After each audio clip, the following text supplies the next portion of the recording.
Hello दोस्तों, मैं हूं दिनेश की वोरा। न्यूमरोलॉजिकल प्रेडिक्शंस में आपका बहुत बहुत स्वागत है। प्रश्न ये है कि सरकार के पास पैसे तो है नहीं, तो विकास कैसे करेगी?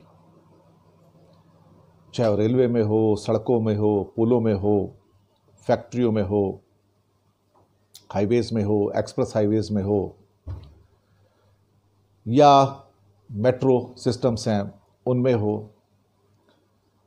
समस्या ये है कि सरकार बड़ी बड़ी डींगे तो हाँक रही है, लेकिन जब आप अपने कॉफर में, अपनी ट्रेजरी में, अपने खजाने में झांक कर देखते हैं तो वहां आपको पैसे नजर नहीं आते। तो फिर जितनी भी आपकी जो हसीन स्कीम्स हैं वो सब अंदर चली जाती हैं। अब इसमें अगर आप देखोगे, खास तौर से जैसे कि बीजेपी वैसे भी 2 नंबर पे आती है, चंद्रमा का नंबर, तो बड़ी बड़ी बातें करना, चंद्रमा की उपमा देना। जैसे कि 100 लाख करोड़ की एक स्कीम लास्ट ईयर अनाउंस कर दी कि हम 5 साल में 100 लाख करोड़ हम लगाएंगे।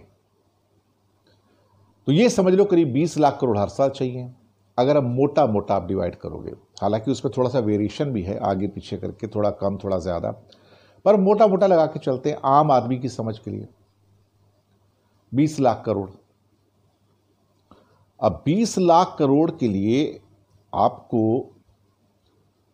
खजाने के अंदर पैसे चाहिए। जब आप खजाने में पैसे ढूंढते हो, जैसे कि यही साल ले लीजिए आप, तो हमारी उम्मीद थी कि केंद्र सरकार को इस साल करीब करीब 22 लाख करोड़ का टैक्स आएगा। 8 लाख करोड़ की बोरोविंग्स हैं, वो छोड़ दीजिए, वो तो किसी काम की नहीं है, क्योंकि उधर से बोरोविंग आएगी, उधर से बोरोविंग चली जाएगी।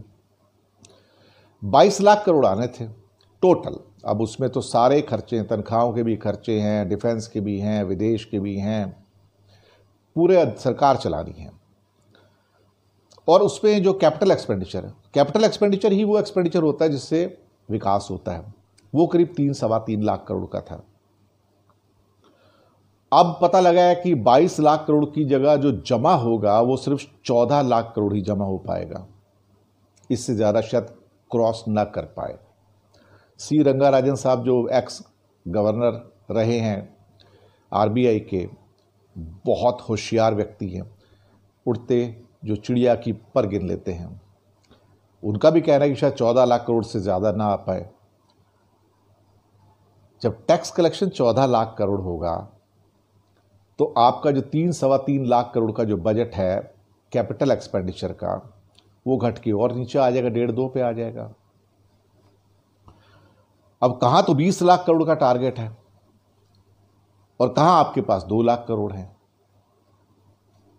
तो ये तो फिर ऐसी बात हो गई ना, चला मुरारी हीरो बनने। अब ऐसे में इतने बड़े सपने सजाने का फायदा क्या, जहां पे आपके कॉफर में, आपकी ट्रेजरी के अंदर पैसे ना हो और आप बड़ी बड़ी स्कीम बना के दुनिया को दिखा दोगे हाँ हमारे पास है।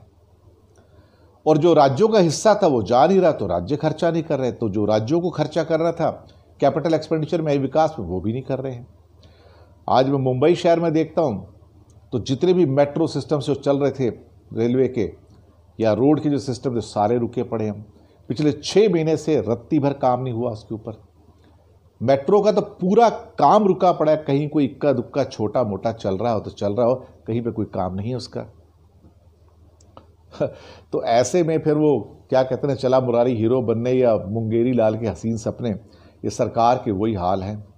तो क्या ये टारगेट पूरे करेंगे? टारगेट कहां से पूरे करेंगे साहब? आपके पास तो 20-25% पैसे भी नहीं है जो आपको साल में लगाने थे।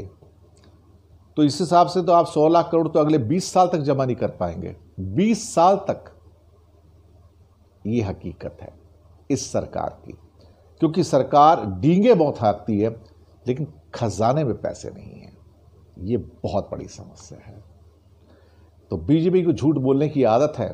2 नंबर है ना, राहु काल में ग्रहण लगा हुआ है तो और झूठ बोलेगी। आप उसके झूठ के फंदे में आइए, भारत को सुनहरा देखिए, देखते रहिए साहब, क्या फर्क पड़ता है।